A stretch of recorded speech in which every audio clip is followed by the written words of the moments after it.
নমস্কার বন্ধুরা, সবাইকে স্বাগত সিম্পল ফুড অ্যান্ড ট্রাভেলে। আজকে তৈরি করে দেখাবো চানা মশলা আলু দিয়ে।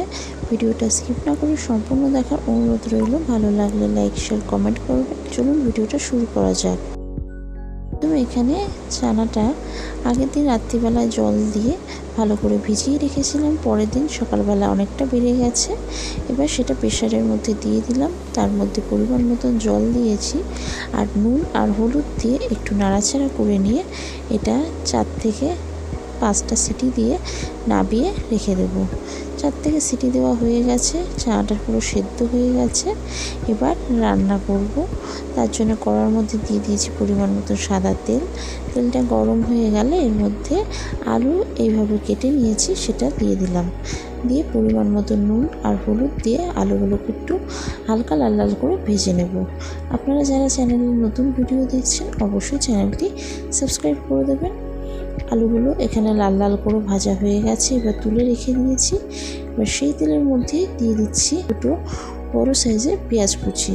পেঁয়াজটা দিয়ে তার মধ্যে দিয়ে দিচ্ছি কাঁচা লঙ্কা কুচি 4 থেকে 5টা আর একটা মিডিয়াম সাইজের টমেটো কুচি দিয়ে তার মধ্যে পরিমাণ মতো নুন দিয়ে ভালো করে ভেজে নেব।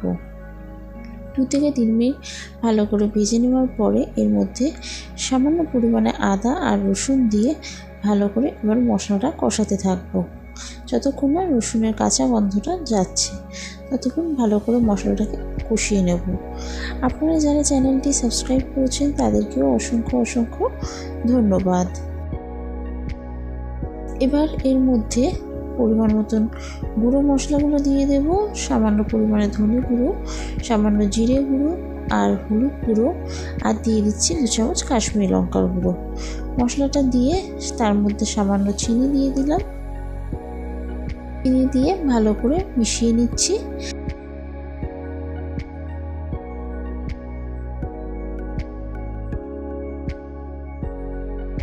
মশলাটা এখানে খুব সুন্দরভাবে কষানো হয়েছে। এবার এর মধ্যে দিয়ে দিচ্ছি চানার মশলা, যেটা পাওয়া যায় সেই মশলাটা দিয়ে দিলাম পরিমাণ মতন। চানার মশলাটা দিয়ে ভালো করে মিশিয়ে নিয়ে এবার এর মধ্যে দিয়ে দিচ্ছি ভেজে রাখা আলুগুলো দিয়ে আরও 3 থেকে 4 মিনিট ভালো করে রান্না করে নিয়েছি। রান্না করে নিয়ে ভালো করে এবার এর মধ্যে সামান্য জল দিয়ে মিশিয়ে নিয়েছি। মেশানো হয়ে গেছে। এবার এর মধ্যে সিদ্ধ করে রাখা চানাটা দিয়ে দিলাম। চানাটা দিয়ে ভালো করে রান্না করে নিতে হবে 3 থেকে 4 মিনিট। আপনারা কে কোথা থেকে ভিডিওটা দেখছেন অবশ্যই কমেন্ট করে জানাবেন। আর এইভাবে চানাটা তৈরি করে অবশ্যই খাবেন, যেটা খেতে অত্যাধিক ভালো হয় আর এটা লুচি পরোটার সাথে খুব সুন্দর লাগে খেতে। ভালো করে মিশিয়ে নিয়েছি। মিশিয়ে নিয়ে এবার এর মধ্যে দিয়ে দিচ্ছি পরিমাণ মতন জল দিয়ে আবারও ভালো করে নাড়াচাড়া করে নেব। নাড়াচাড়া করে নিয়ে এটা 5 থেকে 6 মিনিট এটা ফুটতে দেব। এটা 5 থেকে 6 মিনিট মিডিয়াম টু লো ফ্লেমে রেখে যতক্ষণ না পর্যন্ত সম্পূর্ণটা জলটাতে সম্পূর্ণ চানা আর আলুটা যাতে যতক্ষণ না সেদ্ধ হচ্ছে। এইভাবে চানাটা তৈরি করলে সকালে জলখাবারে বলুন বা রাতের ডিনারে বলুন অত্যাধিক ভালো লাগে খেতে। আর এইভাবে তৈরি করে অবশ্যই কমেন্ট করে জানাবেন। এখানে জলটা পুরো টেনে নিয়েছে। ভালো করে এটা রান্না করা হয়ে গেছে। এবার আপনারা যেই পরিমাণে ঝোল রাখতে চান, গ্রেভিটা রাখতে চান সেই পরিমাণে জলটা দেবেন। জলটা দিয়ে আরও 2 মিনিট ফুটে গেলেই নাবিয়ে রেখে দেব। এখানে আরও 2 মিনিট এটা ফুটতে দিয়েছি।